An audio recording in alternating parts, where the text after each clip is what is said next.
Magyanatimirandasya gyanam janashalakaya Chaksharanmilitam jena tasmai Shri Gurave Namah.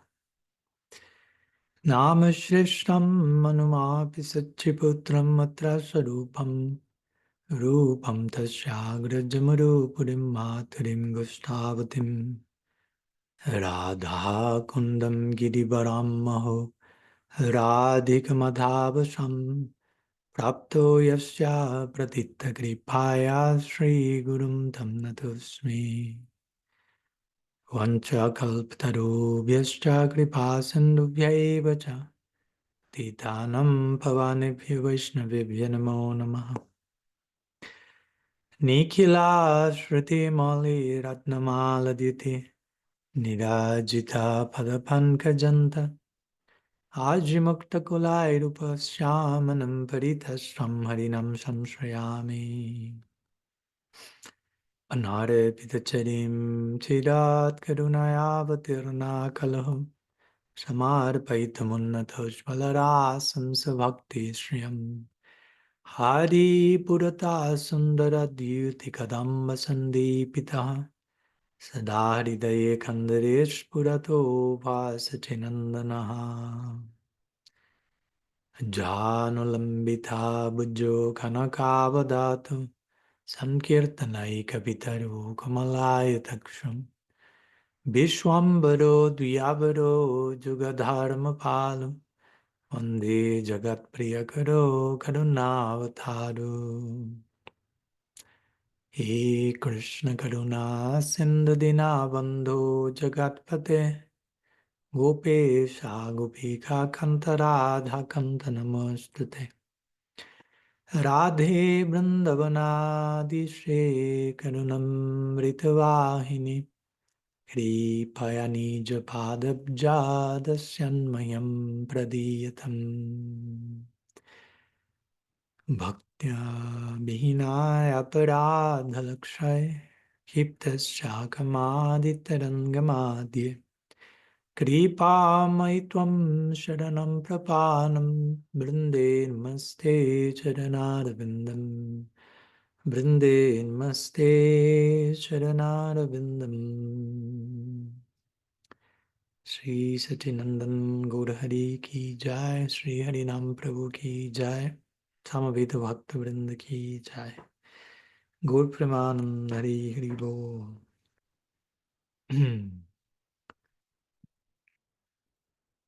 So pranam to each one of you and welcome, more than welcome, to a new episode of our lives together that we call SATSANG, meetings with the truth and learning to bear, as I was reading today, one quote by William Blake, we need to learn to bear the beams of love, right? So the light of love is powerful. So we are getting together, getting strength from each other to deal with such power, with such intensity, with the challenge of depth, with the challenge of breadth, and the invitation to live a more and more accommodating, comprehensive, all-encompassing life for the love of God. So I'm very honored to share that experiment with each one of you in the laboratory today, Saturday laboratory. So after 1 week of not having our usual meeting, since last Saturday, we were officially launching Evolution in Divine Love. We are returning to our more normal dynamics of Q&A, quest and exploration, though it's always quest. There's always some question. There's always some quest that is set up by the question. There's always some exploration. Not so much explanation, but exploration of a mining of an endless, bottomless ocean together again. So very happy to be with all of you today. So as usual, if you would like to bring something to the table today, to the banquet, whatever preparation you may have had in terms of sharing thoughts, bringing your heart, just silence, presence, attention, which is a very important word. if we are willing to give our attention to others, that's so powerful, so transforming. So whatever that may be, the table is open now, and you're invited to share with us. So I'm seeing a few raised hands here, and we will invite, and just to remind myself of that, we will continue with our relatively new dynamics of inviting for breakout rooms in between some of the sharings and not only at the end. So in case you see that I'm forgetting you, please remind me again. So we'll go to Darren. Darren's first raised hand, so you're invited to unmute yourself and bring your offering to all of us, please. Welcome, Darren. Hi, Swami, and hello, everyone. So, I have been looking deeply into contemplative prayer, in particular, centering prayer, and utilizing the practice for myself, and understanding that this is a sort of objectless awareness that we're entering into. And I was speaking to a veteran devotee the other day, and I was told that such practices are unnecessary and are, I guess, yeah, unnecessary. And I read your section about contemplative prayer, and I've read many Christian mystics and such as well. And to hear that this practice is unnecessary or not even recommended was kind of conflicting, because I do see a value in this objectless kind of awareness, not just a full consent. And I would just love to understand more of your thoughts on this. And also, like, I was told that as a devotee, one will already experience such states, so there's no need to purposely attempt to reach such a state. And it could be said that this is the state of just the Brahman effulgence, just resting in this being of the Brahman effulgence, which I've recently realized is radically personal as well.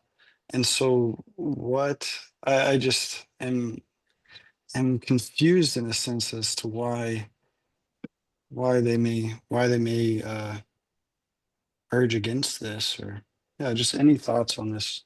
I know that was a lot of words, but thank you. Thank you. Thanks for your words and your sincerity of inquiry. And of course, I'm talking in general. I'm not aware of the details of the particular exchange you had with this particular practitioner, whom, of course, I do not know who he or she is. So my reply has nothing to do with that person, obviously, but with the question itself, and with certain differences of opinion or thoughts that may come around our community or any community. A few things come to mind, of course. To begin with, Rupa Goswami speaks of sadhu sangha, right? In Bhakti Rasamrita Sindhu. He says sadhu sangha has to be Swajatiya, Snigdasya, Swatavara. He gives 3 qualities for the type of close company that we should keep in terms of who are guiding, nourishing, and accompanying us on our journey. Because, of course, there are millions of Gaudiya Vaishnavas around the globe, but if I open myself to receive advice on an equal level from millions of people, that may be a little bit confusing, right? So we have to be a little bit selective. And with this, I'm not saying sectarian, fundamentalist, or downplaying anyone, but we just have certain capacity of dealing with a variety of directives or directions being given, right? And of course, I'm not saying it's not healthy to expose ourselves to diversity of opinion, but also too much of that, especially at certain stages of our journey, can be confusing. I'm So Rupa Goswami says in these three qualities, one of them is Sujatiya.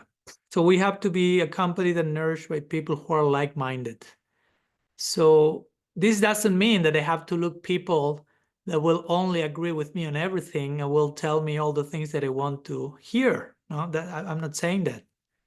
But there has to be enough similarity of mood in terms of how we approach the practice of bhakti. There are moods to practice bhakti, and that's something very basic.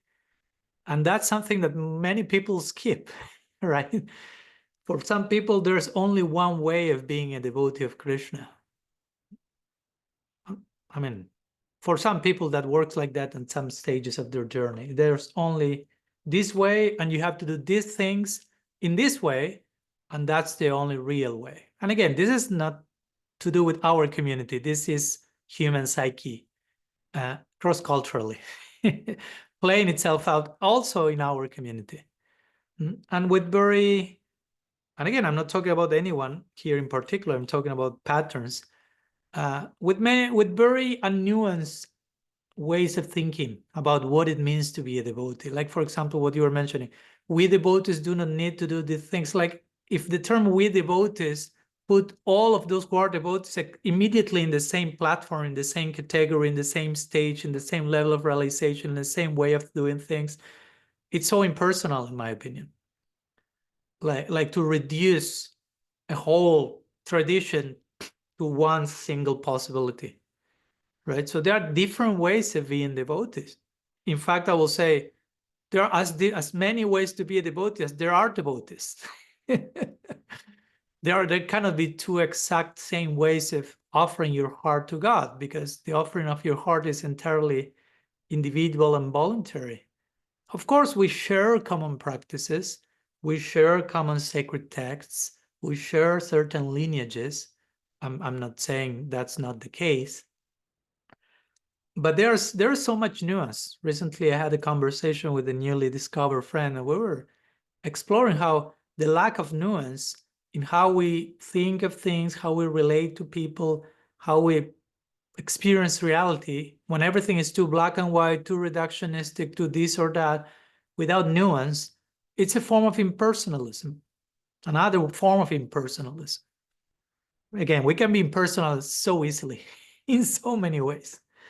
So going back to your question, so my point with all this is we need to be open to reference and advice from people that we fully trust and that we fully feel inspired and aligned with their mood of practice. And there may be many other practitioners who will have other ideas and thoughts and ways of practice, and we respect them, we honor them. We may even at some point of our maturity expose ourselves to that diversity and be nourished even by that, as we can do even with people from sister traditions. But in the beginning, it may be a little too much. If someone tells me you shouldn't be doing that, and someone else is saying, oh yeah, that's great, keep doing that. And it's like, So go into the practice that you refer to, sometimes known as centering prayer, sometimes known as contemplative prayer, sometimes known as, I mean, it's a name, right? We can call it mauna in our tradition. We have a word for that in our tradition. It's not that it's absolutely imported from somewhere else. The practice of the presence, as John is making in the comments. You can go in the Bhagavatam, you'll find the word shakshitva, which means witnesshood. That's a practice, the practice of being a witness, of being. The very word sattva means beingness. So practicing being. So, and we hear from all our acharyas, you have to be situated in sattva as a preliminary platform before you can fully digest transcendence. Let's put it that way. So what it means, what does sattva mean? Again, sometimes we think sattva means doing some stuff and not doing some other stuff. We many times have again, very unnuanced notions about everything. And it's fine, there's a place for that at some point. And we will read the world and God and ourselves through those simplistic lenses. But sattva, the word sattva, let's go to the word. Sattva, sattva, sorry. So Sat means being.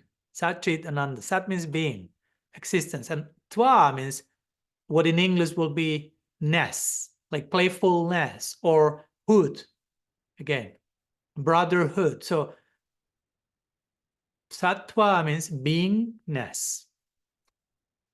So to be situated in Sattva, we could say, implies the practice of the presence. That's another way in which Christian mystics will call it. Brother Lawrence, there's a book called The Practice of the Presence. No? So exercising the fact of being present, it has not necessarily to do with an impersonal conception of reality. Of course, someone could approach something like centering prayer or any practice whatsoever, actually. Someone can be chanting the Maha Mantra and wanting to merge into Brahman, right? That's what many Advaitins do. You will see them doing kirtan and say, oh, nice. They are devotees. No, they want to merge into Brahman. And someone may be practicing silence prayer or presence and from a devotional perspective, trying to be empty oneself, be present, not project biases, exercise, empty your mind, but not empty in a fully ultimate empty way, but just to be filled with God's presence, to hear more attentively. So you follow my point? So it's not black and white. So there's a way to do this as part of our sadhana. Again, sattva. That's all around our scriptures, right? Sattva. To be in sattva. No. That means beingness. To exercise beingness. To be.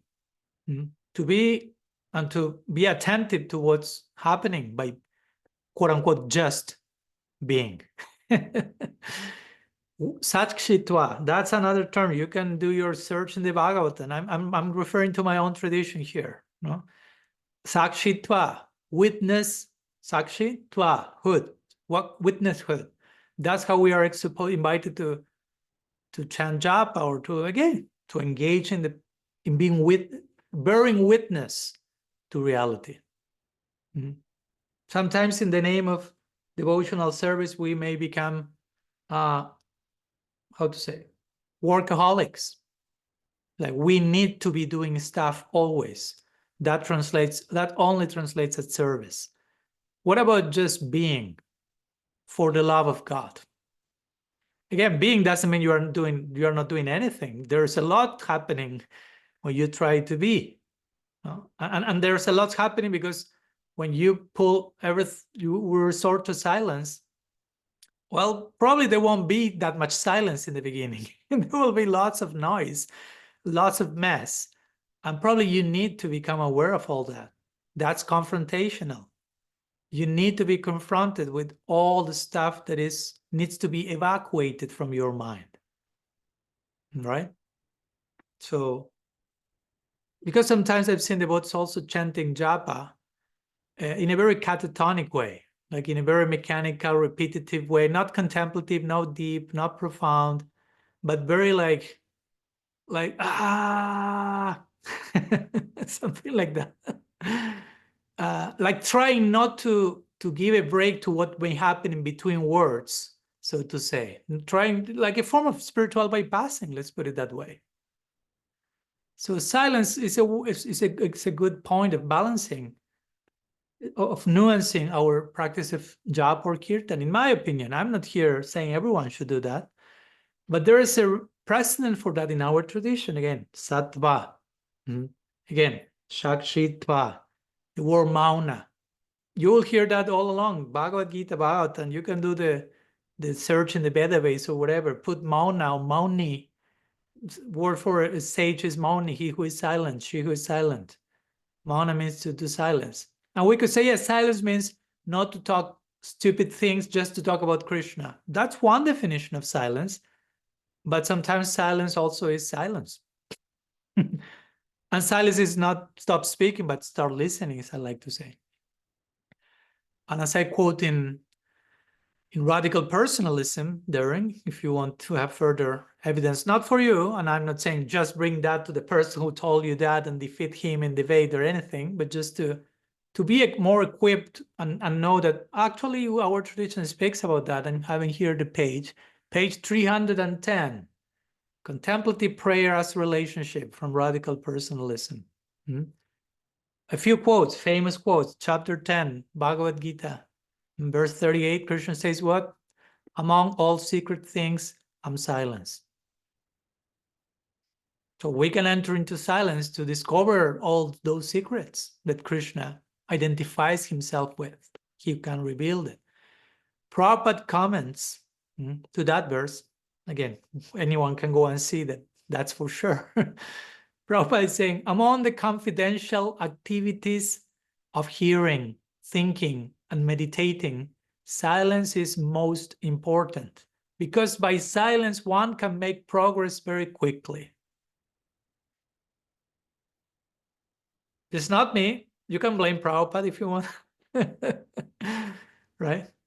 Again, Srimad Bhagavatam, 7th canto, chapter 15, verse 77, says, God, Krishna is he who is worshipped by silence. And again, I don't want to torture you with quotes, one quote after another, but it's there. So there is a place to enter into silence. There is a place to practice presence, to listen.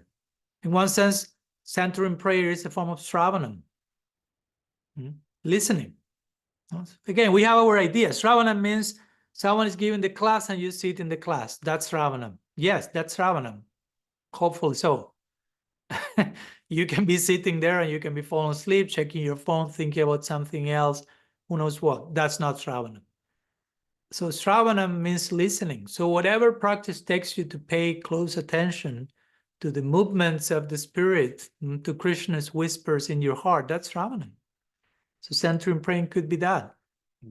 And one other quality for which I consider this practice, and again, we can label, if centering prayer sounds too non-Gaudiya Vaishnava, call it sattva, call it mona, call it sakshitva. We have an abundance of terms. It's the same. I don't care. But one of the main reasons I would say this is very interesting is that in those practices, you're invited not to hold to any ideas that you have even about God. And that's a hard one, because generally we tend to fall in love, not so much with God. We tend to fall in love with our ideas about God. We tend to fall in love with ideas, not with persons. So sitting without ideas, but knowing that there is a person on the other side that I want to fall in love with, but going beyond my idea, that's hard. That's not easy. No wonder people may say, I don't want to go there. I don't want to do that. Many times unconsciously, that's a way for these people who reject these practices of acknowledging the fear and intimidation they have of entering silence, of embracing the unknown, of not going with preconceived notions, with control mechanisms. I know what to do, what will happen. I have the full controlled experience. God will be basically a puppet in my hands, which is the antithesis of surrender and devotion.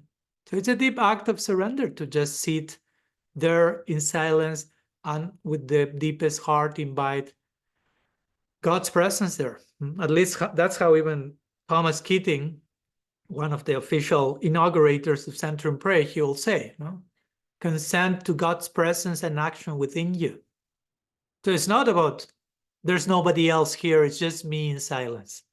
You are consenting is a voluntary act of showing up, right? Vulnerability, showing up when I don't have the control over the outcome, a definition of vulnerability. So sitting in silence in front of the infinite, that's pretty vulnerable, right? I'm sitting naked in front of the infinite in silence. It's a form of nakedness. I'm sitting naked in front of the infinite. Wow, that's vulnerable. That may be scary for all our parts that want certainty, security, predictability. No wonder many people say, no, that's not part of our tradition. That's bad, wrong. And then you bring all the evidence that I just shared with you. I don't know. They will find probably some other reason not to go there, because I can understand it's scary. Or I can understand it has been not that much emphasized. as an aspect of our sadhana. But that doesn't mean that it's not there, as I'm trying to prove now, to show now. I'm not saying, okay, now this replaces everything else we've learned or done so far. I'm not saying that. Why they need to think about A or B? No? Why not to have an integrative vision? Again, the Bhagavatam is very user-friendly. Bhagavatam, for example, describes these 9 aspects of bhakti: Shravanam, Kirtanam, Vishnu Smaranam, Padasevanam, Archanam, Bandhanam, Dasyam, Sakyam, Atma Nivedanam. And then Rupa Goswami expands on those and gives 64. And then he gives examples of people who attain perfection through each one of them. And then he gives examples of people who attain perfection by combining many of them. So he's not given a one-size-fits-all formula. This is the only way you can become perfect, or whatever word you want to use. So there is place for creativity. There is place for paying attention to our nature, paying attention to where we are on the journey, paying attention to what's inspiring and nourishing us. And there's place for all that, and to engage in dialogue and conversation, again, with people we trust, and receiving feedback from them. And still there may be some other people who will say, that's a deviation from the norm, that was never done, never said. And again, not to minimize them either, but sometimes we may need to take some distance from certain voices, let's put it that way. If we know that this is not a very objective, grounded, scripturally based critique.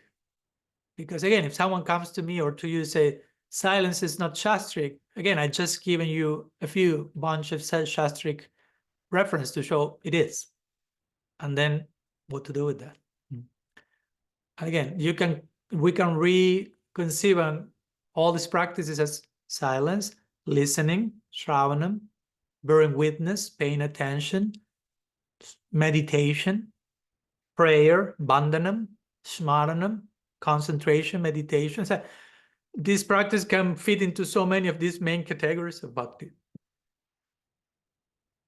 So, and it doesn't mean it's non-devotional. Of course, it all depends from which place I'm approaching that.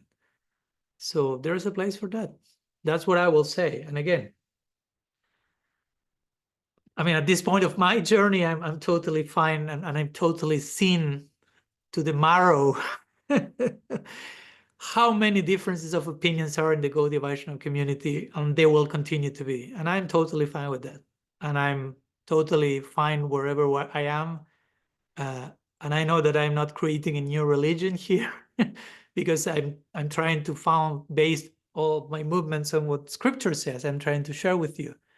And other people may feel another call, and that's perfectly fine. I don't need to be anxious to please everyone or to agree with everyone on everything. And I think I don't want Don to speak about me as an example, but I think at some point of the journey, we all need to reach some point of reconciliation like that, because reconciliation is never everyone will think in the same way, feel the same way, do the same thing. That's pretty unnuanced again. That's bordering personalism again. So we should learn to individuate ourselves, and John is mentioning, thank you for that, and learn to coexist in that unfolding of individuation, and learn not only to tolerate each other. The term religious tolerance is a little bit cringy, right? Okay, I tolerate you. What to do? Hey, oh yeah, I've learned to tolerate you. That's different from me. No. Religious tolerance, no, religious love. We should love each other, especially those guys who are supposed to be living their life with love in the center and God in the center. Those are the ones who should give to the world the best example of loving each other in the context of uniqueness and diversity. So those are a few thoughts there. I don't know if they help you, give clarity, more confusion, whatever. Any thoughts on that, Darren? No, it was very helpful. And yes, I've been experimenting with finding the balance between the cataphatic or apophatic or via negativa and just like adding. And I experimented with no chanting for a few days, and that didn't feel good. Mm-hmm. And then experimenting, trying to like find out like what is the right balance. And it comes back to this independent thinking and a desire not to independently think. Mm. And Mm. that's why I like have the conflict of like, oh, this person says this, like, well, yeah, I want to just follow, but yeah, I have to Yeah. eventually mature past that. Yeah, of course, not everyone may individuate from day one, and we don't want just to, oh, do whatever you want, however it feels to you, it's fine. Whatever feels better to you, do it. Not necessarily, because what may feel better to me, it's a form of self-deception also, right? Yeah. Yeah, this feels more comfortable and cozy for me, so I will do that. Probably that's not what you need. So there's a place for challenging all those patterns, but also not to the extreme of, for the last 25 years, practicing has been a torture and it's not working. And just keep doing it in the same way. It's like, that doesn't mean that you should stop practicing, but probably you should, sometimes we should ask ourselves from which place I'm doing that, with which ideas. Today I was thinking about that in the shower. That was one of my morning meditation. I have my 20-minute centering prayer in the morning, then I have another 10-minute meditation in the shower.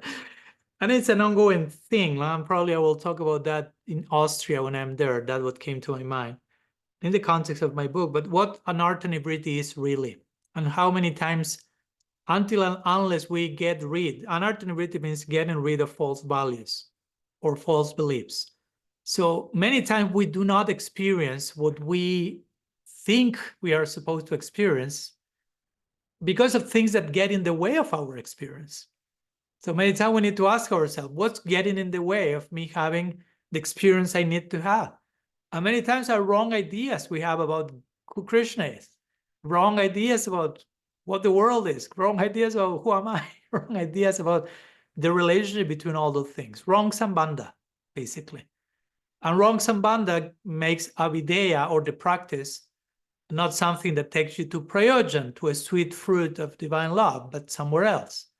So many times we need to regress, quote unquote, and deconstruct false values and beliefs that may be ingrained from how we are conceiving things from day one. That's also a possibility in many cases about why certain things we do in practice do not work. But of course, sometimes it may be just that, of course, the things that we are talking about, whether it is centering prayer, sattva, mauna, sakshitva, or even japa, all those things are challenging by nature, of course. To sit, silence, pay attention, stop the noise, do not be distracted, do not be here and there, and be confronted with the reality of my mind is a crazy monkey going shopping here and there nonstop. And that's humiliating, probably. And probably that's where humility begins, with some humiliation to the false self. No? So, but we should use our intelligence to discern and understand why this is uncomfortable, why this is challenging, and not necessarily escape from everything that feels difficult, again, because difficult is not the same as impossible. Difficult may be just signaling there's something to work on here. We have a project here. That's what difficult is telling us. That's the message. We have a project here. Yeah. So let's always try to take everything with some degree of hope and perspective, right? So even what feels humiliating, difficult, challenging, what's the message there? There's still a message coming through that. There's still some lessons, some invitation. So if I'm honest and sincere, and that's up to us, if we are honest and sincere, we cannot speak for anyone else, but we have to try to be as honest and sincere as possible. We will be willing to accept the invitation. And it has to be unsettling on some level. That's part of the pattern of existence. We cannot expect everything to be in comfort, in order. As Padre Richard will say, the pattern of reality is order, disorder, reorder. We need at some point to leave order and enter disorder. Unknown, chaos, paradox, conflict, and then accommodate, integrate that into higher synthesis, we will call reorder. It's a new order, and we should trust the new order and not be nostalgic about the old order of things, how things used to be, how things were 5 decades ago. It's time for a new order. And after some time, that new order becomes a new status quo. And we will need a new level of disorder to disrupt. And we will need a new level of reorder, and so on and so forth forever. That's how growth takes place. So it's important we learn to see that's a pattern that find across traditions, in nature, cycles of birth and death, no? Resurrection, whatever term you want to use, test, thesis, antithesis, synthesis, you name it. It's a pattern everywhere, underlying pattern. So it's up to us whether we accept it or not, whether we live in denial of how reality operates, or whether we accept to participate and accept life's imitation. Yeah. Okay, thank you. And before the next raise hand from Rasangi, we'll go to breakout rooms for a few minutes. Yeah, let's go 7 minutes where in different small groups you will be invited to share, disclose your hearts a little bit, what has been stirred in your heart during the last words we've shared, any reflections, anything you need to share, be heard, received. Please take the opportunity and continue to grow together. So, and those who for any reason cannot join, invited to do the homework on a personal level, but hopefully you can join. Okay, we are back after being kidnapped by Grace for a few minutes. Hijacked. Yes, hijacked by irreversible Grace. So, Rosangi, you took the mic, so please continue. You had your hand raised. After returning from the groups, all raised hands disappear, so just for you to be mindful. After Rosangi, I think, came Kanupriya, if I'm not mistaken, so just to keep that in my mind as well. Okay, Maharaj, that was wonderful. I got to meet with Darren and we talked some more. And I told him about Manjwali, and he's excited to connect. We're connecting the dots here. We're kind of connecting the dots in very meaningful ways. And Maharaj, I'm loving your new book. I'm totally hooked on it. And I love the pauses. That's another form of silence. What a gift are those pauses. But not only that, they seem to evoke, like I do it early in the morning with along with Japa, mixture of things. And I'm very contemplative. And it seems to really produce some visceral kind of shift to contemplate those things after I read the section. That's pretty amazing. Yeah, it was not planned, but it felt necessary to put some stop, to catch our breath and process, digest, internalize, and make it practice, right? It's brilliant. Today I was hearing a podcast. It was interesting, just a brief mention. And the host was speaking about the book. And then he asked the author of the book, like, how do you practice this book? Which I appreciated the question, because generally you think of reading a book, right? But the idea is that you just not read the book, but that becomes embodied. So the question was very direct, how to practice a book. So for me, the intention of the pauses was that, to make it more practical, to make it more grounded, to make it more experiential. Yeah. Digestible. And I think people eventually do workbooks to go along with their book. Also, this is doing it right with it, and I really appreciate it. I mean, I think it causes us to study it deeper as well. It causes me, allows me to go deeper, so that I can answer the questions. If I don't know what the questions mean, I said, let me go back there and see what that. So it's a study guide as well. And I was thinking in your response to Darren about breaking with old and like the not boring, not becoming rote. I think you're practicing the third pause, Maharaj. The willingness to embrace an eternal, unpredictable dance guided by divine love's spontaneous movements. Mm-hmm. Being able to really follow that current and not just the rules, listening to your inner guidance and following that inspiration. But Yeah. Yeah, the rules are there to take you into the dancing arena. Then the dancing starts, that's something else, right? it's like mind-blowing, excuse me, mind-blowing, right? Manjwali's smiling. It's mind-blowing. Okay, my question is, my first question, and I'll wait, but I have other questions if there's no one else. Okay. On the 4th page of the book, you say, without a true understanding of love's nature, we would have little reason to rejoice in being loved by God. Yeah. As we would be unable to fully grasp the depth of his affection for us. Yeah. So my question is, Maharaj, can we really ever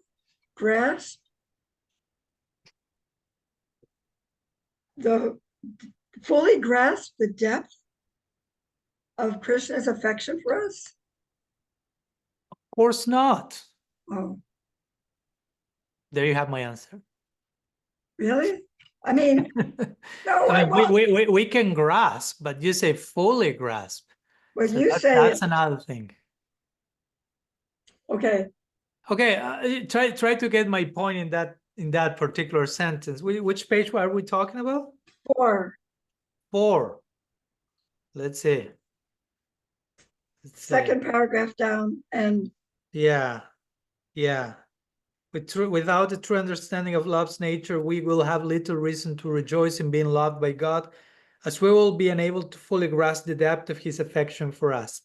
Of course, I'm not saying there's a point that you got it completely and there's no mystery left, but I'm trying to make the point here that, I mean, a text without a context is a pretext, right? So we need to understand that phrase in the bigger picture, what the rest of the paragraph is saying, what the chapter is saying. And I'm speaking there about defining love and knowing what love is.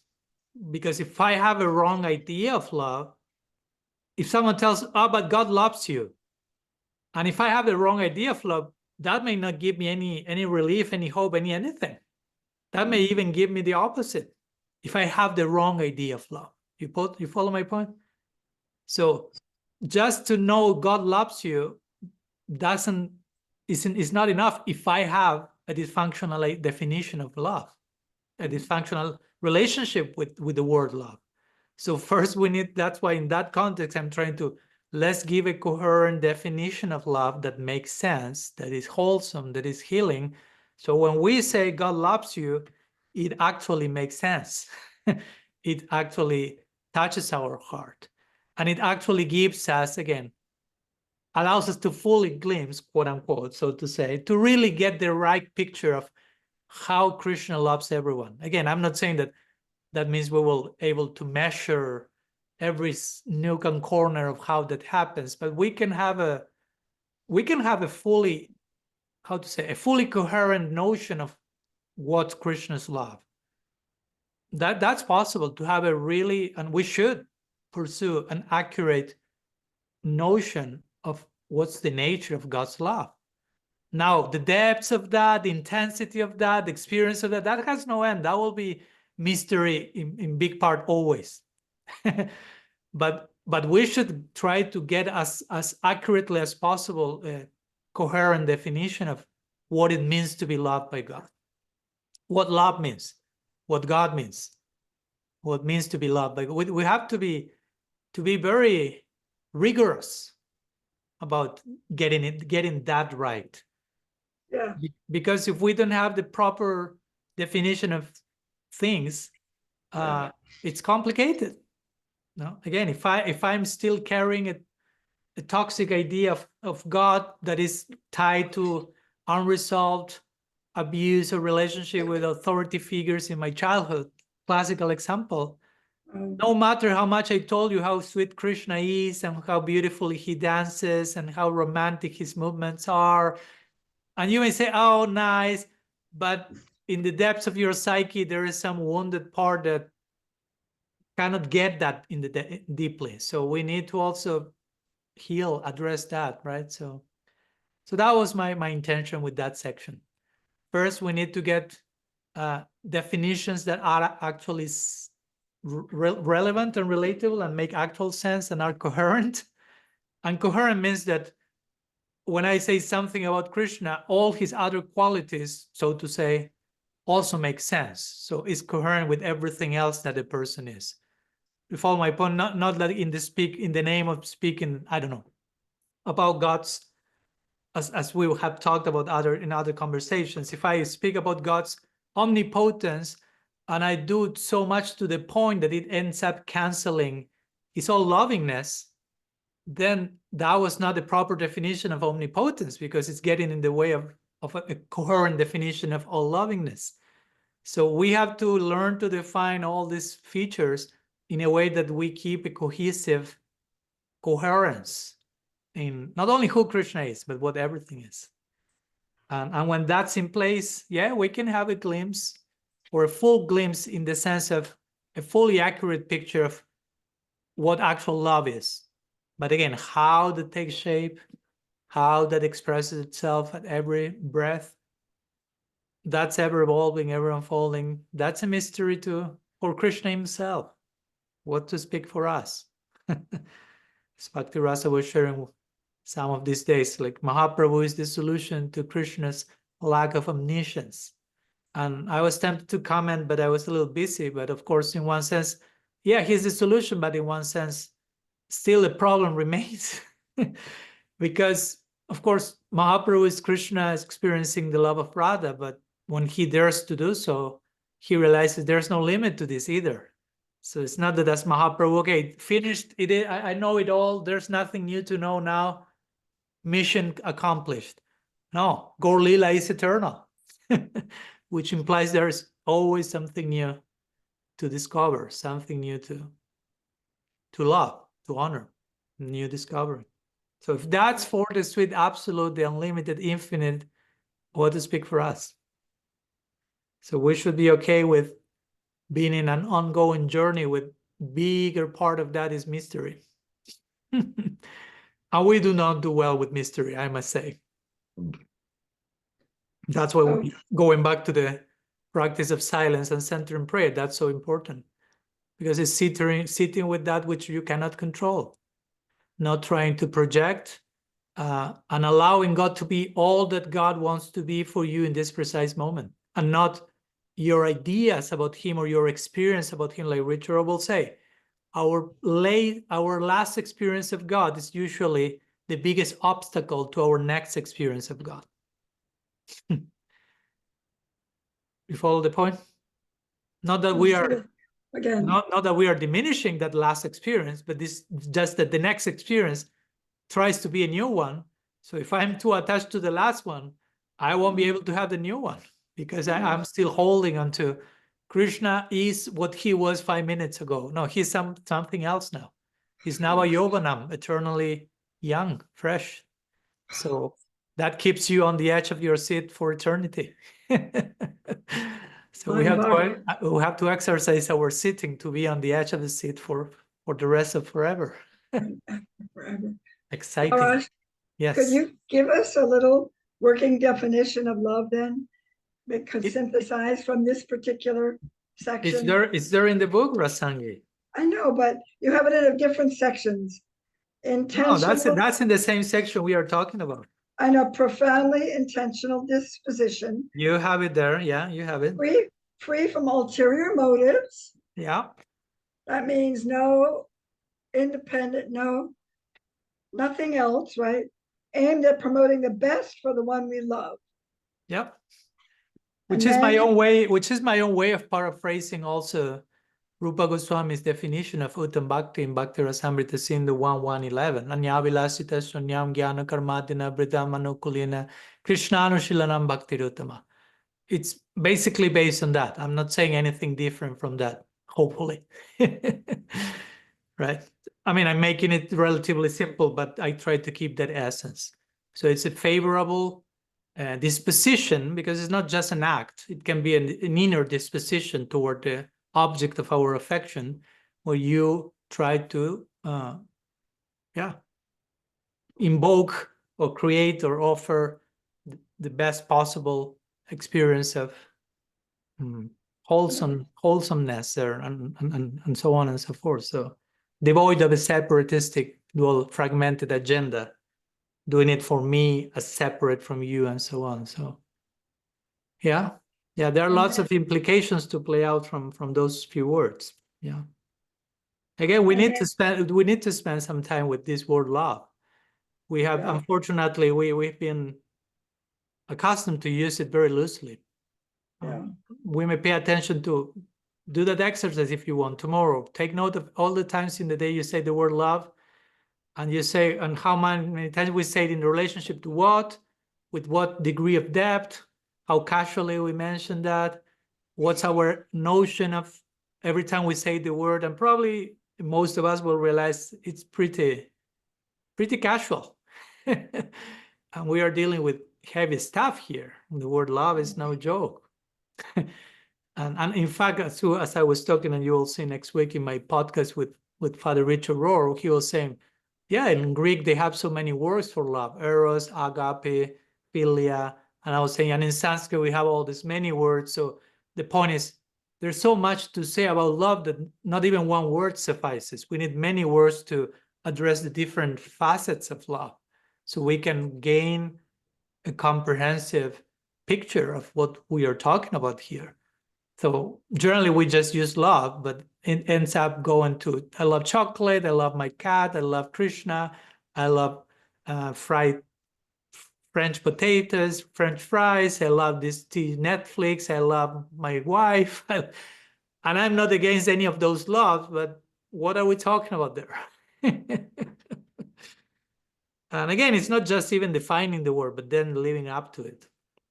Because at the end of the day, we have to become love. We have to not just define love or talk about love. We have to love. Love is a noun, but love is most importantly a verb. So it has to be played into action. So how willing or how capable, sometimes I say I may be willing to offer myself in love, but sometimes I may realize I'm not well equipped to give myself in love in a way that remains wholesome for me and others.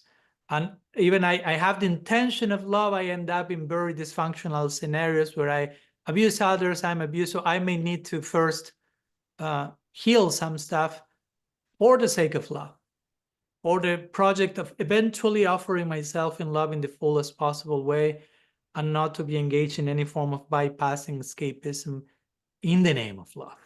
I don't want to do, I don't want to do anything in the name of love that is not love. That would be aparat, literally. That's what aparat means. That which is not love, but which sometimes may seem like love, look like love.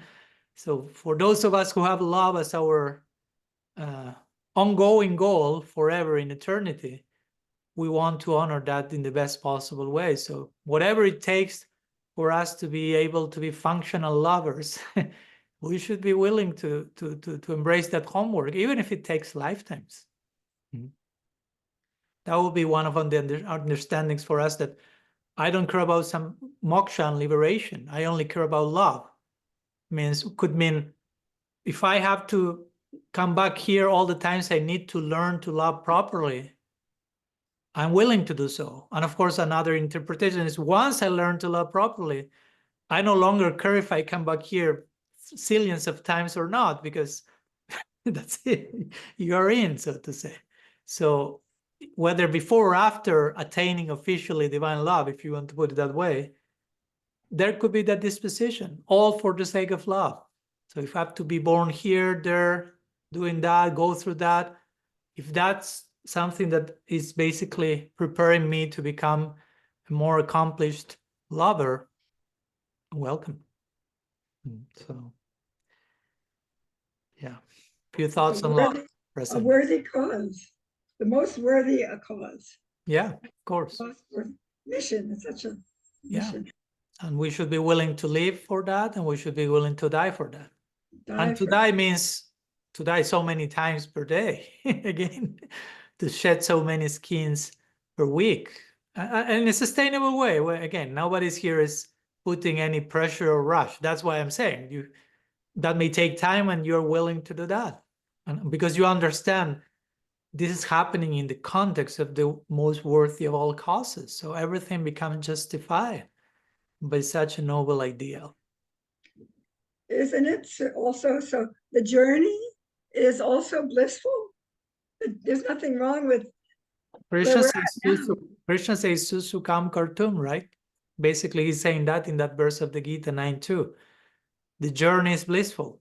He's not using the word journey there, but his bhakti is to be practiced, Susukam, with lots of joy, which doesn't mean that there is no place for grieving and other emotions, but even in the face of the greatest tragedy, there's something to be grateful for. Because even the worst case scenario is happening in the context of a bigger love, always. Love is always bigger than all of our sufferings. So in that sense, I take that line of Krishna, practice with lots of joy, not just become a harmony junkie and everything is pink color, la la la la. There's place to grieve, to cry, to lament, loss, betrayal, so many things. But all that is happening in a bigger vessel that is God's unconditional love that can hold and support all that. And we shouldn't lose sight of that beauty, of that harmony, of that truth. So in that sense, there's always a reason to celebrate and be grateful for, even when we are shedding our most bitter tears, so to say.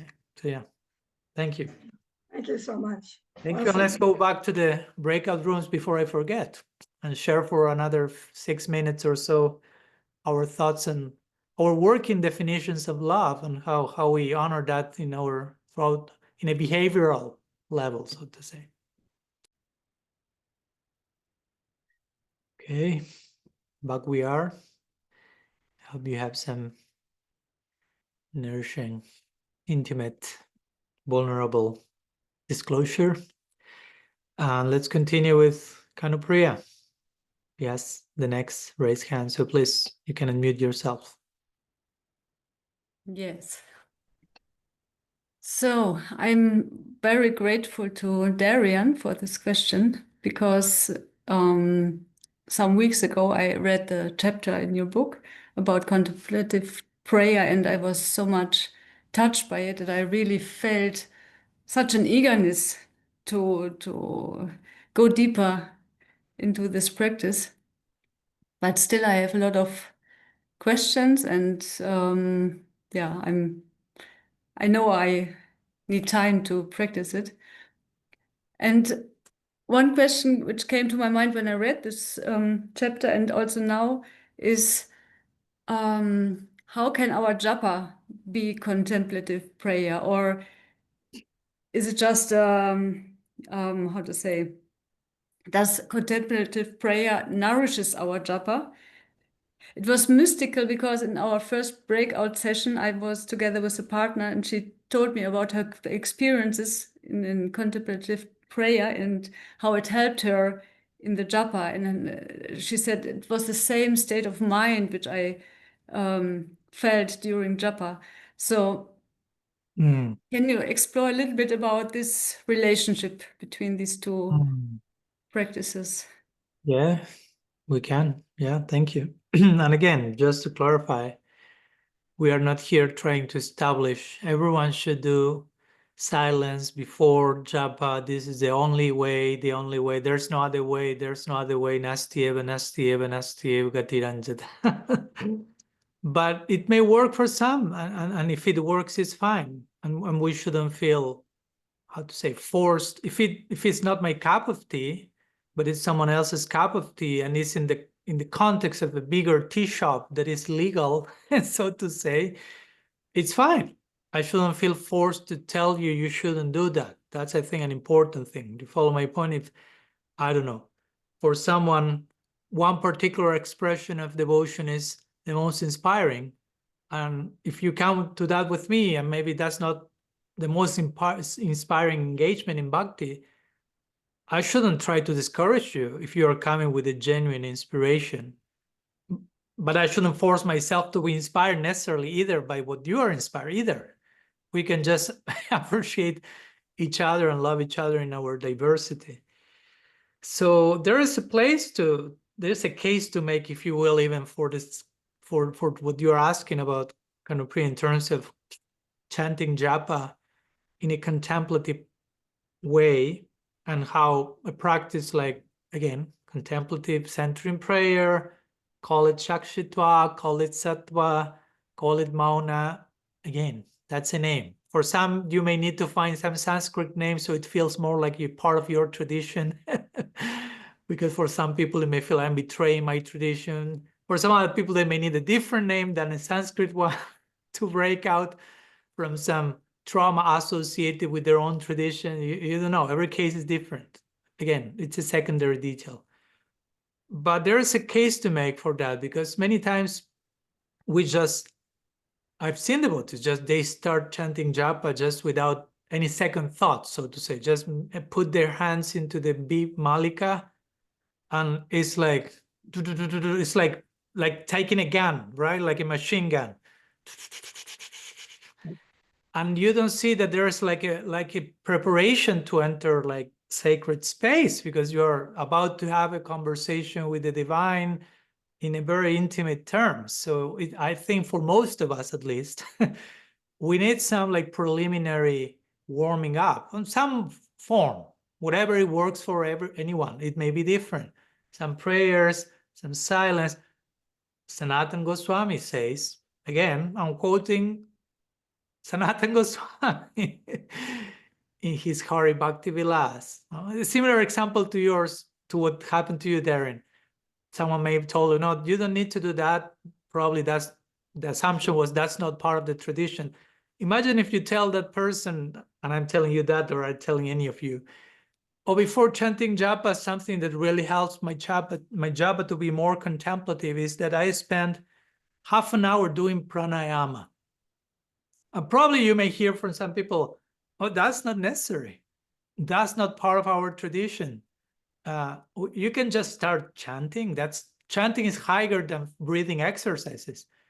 Well, go to Sanatana Goswami's Hari Bhakti Vilas, and there he's prescribing before chanting japa. It's suggested that you do pranayama for approx half an hour, he mentions. And he's saying that in rural India 500 years ago, to calm your mind from the intensity of the environment and the impacts and impressions you may be receiving in rural Bengal 500 years ago. Now come to 2025 Western culture and all the madness that is going on everywhere, you may need to do 25 hours of pranayama before chanting. But at that point, the day is over and you need to... Do you follow my point? So he's making a case at that time, again, in a setting and in a time where there was not that much overstimulation, let's put it that way, in terms of society and social media dynamics and publicity, whatever. Still, he considered probably 20-30 minutes of pranayama may be a good place to settle, to be present, and then you can chant japa. So my point with this is there are different ideas like this about what can help us to have a more contemplative japa. Not necessarily it's only how to chant my japa differently, but also other practices that may be complementary to that. And if there are, and if they're working, they are welcome. And it may work for some, it may work not for others, or it may work for some time. And some other people is, no, I just chant japa and I'm there and I'm connected and I'm contemplative. And we will be like, Ki Jai and Holy Envy. But again, we should be very careful not to think, oh, it's working for me like that, so all of you should be doing in the same way, because that's how it works. And that's how it works for you. Each one has to find how it works for each one, which doesn't mean you just craft anything and everything and end up doing, for me, works watching movies and chanting japa. That's how it works. Well, sorry, that doesn't work. That's spiritual bypassing. So I will say, if you're honest and have the heart in the right place, you know there is some parameter to which things fit into something that could work. So yeah, again, trying to be for moments. I mean, I do both actually personally. And again, I'm not saying that to settle any standard that, oh, Padmanabha Swami does like that. That means we are supposed to do like that. Nothing like that. But I do pranayam for a few minutes. I do silence for more than a few minutes. And then I chant japa. And I can, and before that, I wouldn't do that years ago. And I can see that that has improved my level of presence, so to say, during the practice. So again, that's what it works for me, and some other things may work also, of course. Again, there is a place for some exploration and also for patience, right? We shouldn't be like impatient, like, okay, where's the ecstatic fruit of chanting? I'm not hearing the flute yet. I'm not seeing Krishna. It's not about, like, again, we shouldn't make this whole thing a goal-oriented attainment project. Like, I'm doing all this stuff just to reach the goal. It's about being present. I mean, showing up and keeping the rendezvous going on, right? Showing up for yet another rendezvous with Radha and Krishna in the form of their names, meeting with them one more time, having a dialogue, a conversation that we are supposed to want and enjoy in eternity. So it's not about anything else apart from that. That's why Prabhupada said, what's the fruit of chanting Hare Krishna? That you will be able to chant more Hare Krishna. And you're already chanting Hare Krishna, so you shouldn't be concerned about any other fruit separate from whatever you are already doing, but just how to do it with a more present heart. So that may help. And of course, so many other things could help. And I think many of them are obvious and we should be aware of that. But if I want to begin my day with some contemplative mood, well, probably taking your cell phone and checking your social media as the very first thing of your day is not the ideal option, I will say. Again, as obvious as that sounds, what to speak of not check your social media while trying to be contemplative and pray. But sometimes I've seen devotees doing all that. And not even in private, just in front of everyone's face. You're just visiting a temple and there one hand is Japa Mala, one hand is the cell phone. And it's like, don't you realize what you're doing in front of me? Not in front of me, but just what's the message you're throwing out, not only to the world, but to Radha and Krishna. So again, it's all about trying to be coherent and to do things not just because of doing it, what to speak, because I have to finish my rounds, get to the daily quota, get the name, the number. Krishna doesn't care for any of that, to be honest. So yeah, the real question is how I can gain more presence. What helps me today the most to be more present today to what I'm doing and to keep it relational, right? To remember I'm having a conversation. As Teresa de Avila will say, the main problem in prayer is that we pray as if God does not exist, right? We enter into prayer or into silence or into japa, you name it, but we forgot there is someone else on the other side listening and receiving. It's just all about us and our ideas and our thoughts and we got into the Trinavarta whirlwind there. And so, and it happens and we have to return.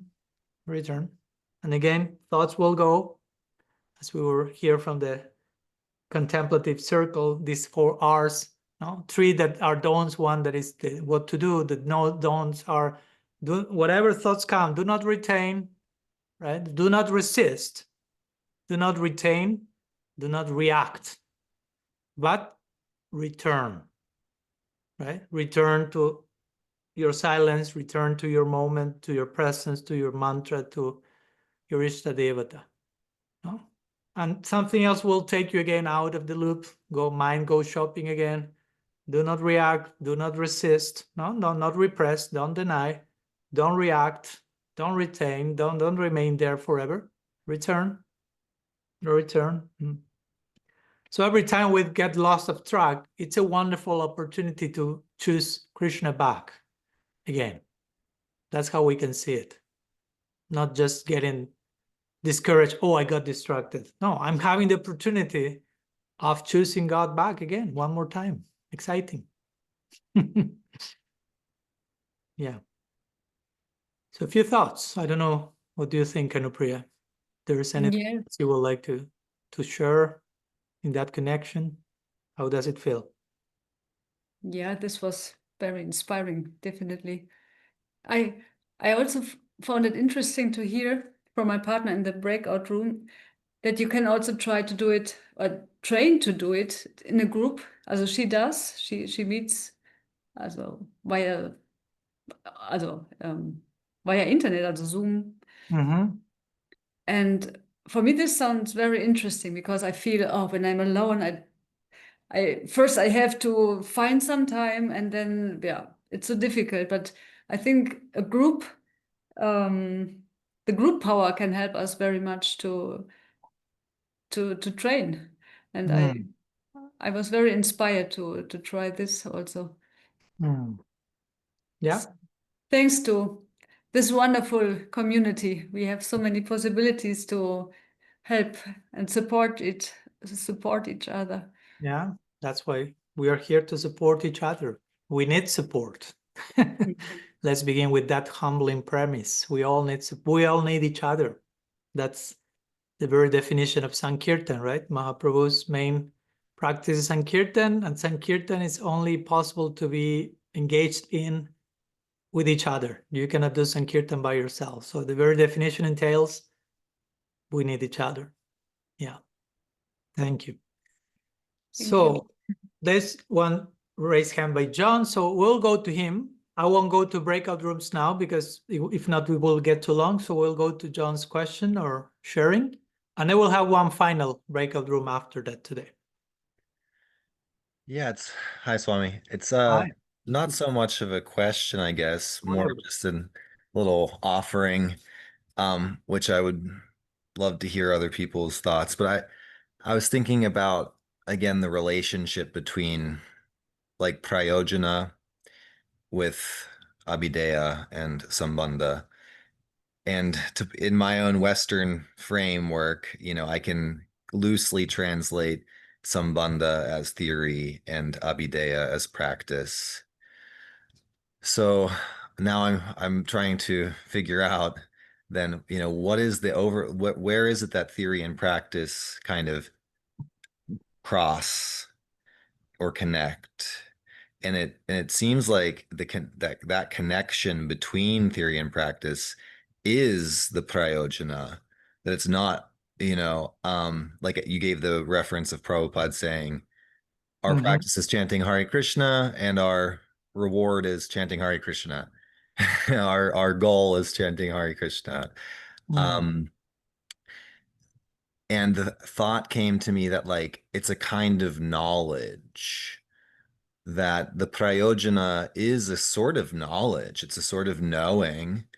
I don't know if we would call that like vijnana or just simply jnana, but that experiential knowledge of knowing how it works and actually tasting some of that. Or another way to say, I guess, is like these words too, that like the practice turns into the play. Formally, they're non-different. They look the same, but there's a sort of relishing in the play that might not be there the whole time in the practice. So yeah, I was just trying to frame what prayojan is, how it relates to those to that kind of that tripartite theory and just understand it. So if you have any comments or anybody else, I'd be much appreciative. Thank you. I have, but I don't want to take over the mic. John is extending the invitation to everyone else. please say something, and then we can. I spoke so much about mauna and silence that now they are really following, taking it so seriously. Okay, I'll say something, and then I'll send you to breakout rooms so you can all say something with among you each other. Yeah, of course, there's a lot to say, but I will be relatively brief.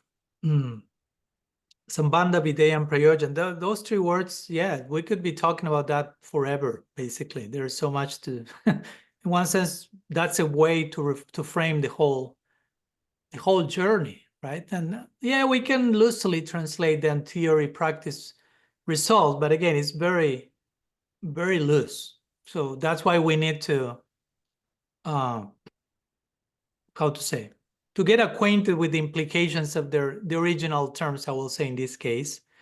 For example, Sambandha, I always like to say, Sambandha means everything is bonded. Also, Sambandha Gyan means the knowledge that everything exists in relationship, right? There's nothing outside of a common center. Whether we speak about each other as humans, other species, every atom, everything belongs, in the words of Father Richard Rohr, right? Nothing exists as an isolated part, but everything is contained in a whole. So, and of course, I'm just saying that in 10 seconds. There's so much to say about that. So the more we get acquainted with how everything exists in relationship, how everything is related with the common center, naturally that will translate into a certain lifestyle that reflects that knowing. If I'm really drenched, let's put it that way, into the awareness that everything is connected with the common center, I probably will live my life in a very different way than if I will be unaware of that. So when we speak about Abhidheya or the practice, for us, the practice in one sense is not different from the lifestyle, right? It's not that I have my life and I have my practice. Of course, many times we think like that in the beginning, but ideally the two become one. So if proper Sambandha is in place, if proper knowledge that creates an awareness of the interconnectedness of everything with the common center is in place, that will very crucially affect how I live my life, how I walk into the world. Arjuna will ask Krishna in the Bhagavad Gita, how such a person walks, how such a person sits, how do they interact? So that's Abhidheya. Abhidheya in one sense is the unavoidable byproduct of proper Sambandha, in one sense. If you receive proper Sambandha, in one sense, you don't need to be told what Abhidheya is. Abhidheya will be just like irresistible consequence of that orientation. It's an orientation which shows an enchanted universe, a universe filled with meaning and purpose, where even suffering and pain have a purpose in a bigger picture and are redeemed by the higher dimension of unconditional love and so on and so forth. Again, so much to be said about what it means Sambandha.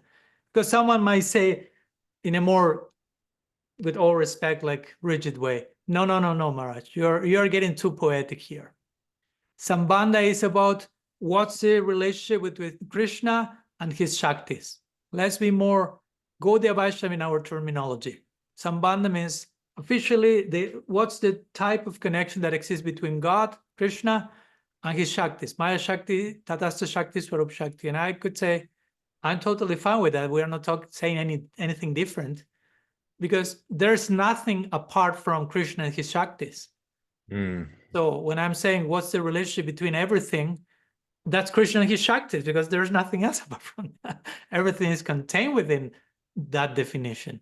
So Sambandha means a coherent worldview of cosmovision, where things all, bandha is bonded, is connected, is interrelated with the common center. When we, again, and that's a knowledge we receive initially, is information in the beginning, but we are in formation at the moment of receiving the information.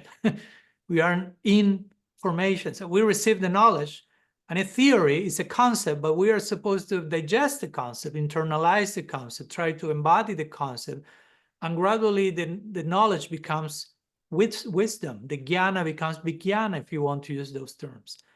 And then you start, that affects how you move into the world. That affects your life. You walk into the world. When you receive proper knowledge and awareness, there is a common center made of beauty, truth, harmony, and conditional love. And everything makes sense around it. And this is this, and this is that. You become attracted to serve and love that center and to live your life around that center in a particular way. That's Abhidheya. The irresistible byproduct of receiving a proper conceptual orientation, Sambandha. And when you live your life in that way, that naturally will take you to prayojana, which is, in one sense, nothing but an ongoing extension of that lifestyle in deeper and deeper ways. So yeah, in one sense, we can speak about Sambandha, Abhidheya, and prayojana as three, or we can speak and reduce all of them to just one single thing as well. Because prayojana, interestingly, again, generally translates the term in Sanskrit as goal or attainment. And we live in a very goal-oriented culture. So it's all about progress and attainment and getting this and getting that. And of course, the false myth of once I have that, I'll be happy. Once I get there, I'm totally fulfilled. So sometimes we transport all that to the spiritual environment. So, okay, I don't have prem. I'm not a pure devotee. Once I reach there, that's it. But prayojana not only means goal, also means necessity. So that's interesting, because we think whenever I reach the goal, there are no more necessities. But the same word for goal means necessity, which means once you attain the goal of divine love, love becomes its own necessity, because it always thirsts for more love. Of course, it does away with every other necessity, which are all illusory, dualistic, separatistic. But in it, now that you really understand what's the real thing, the real necessity, wow, now we are talking seriously about what it means to have necessities. When you are focused absolutely 108% exclusively on the pursuit of love, you realize there is no limit to how much more love, how much love can be experienced and given and had and loved. So that's the paradox of love. That's prayojana. So it's not an end point. It's interesting because I've never personally been that much into Rajneesh or Osho. You may have heard about Osho. Basically, I never read any of his books. I never seen any class, and I've heard a lot of crazy stuff happening around his Sangha and all that. And the other day I was watching a YouTube video, and YouTube suggested me a lecture by Osho that said there is no goal. So probably YouTube is listening into my own subconscious and all the things that I'm talking to you now. I said, like, I will suggest you something. I say, okay, let's watch that one. And again, I disagree with many things, of course, that happen in his name and stuff. But that one was pretty much accurate. I mean, very much. He will be the idea, like, there is no goal, because the initial question was, what is the goal of life and how to attain it? And he was famous for giving shocking answers. So he replies saying, he starts saying, he has a good sense of humor, at least there. He said, how many times do I have to tell you? That's how he begins the answer. And then there is no goal. And the point he tries to make, and I'm not saying we have the same philosophy or anything, but he will say, if you think in terms of goal, it's about something that you need to attain. So once you attain it, then what? Right? Then what?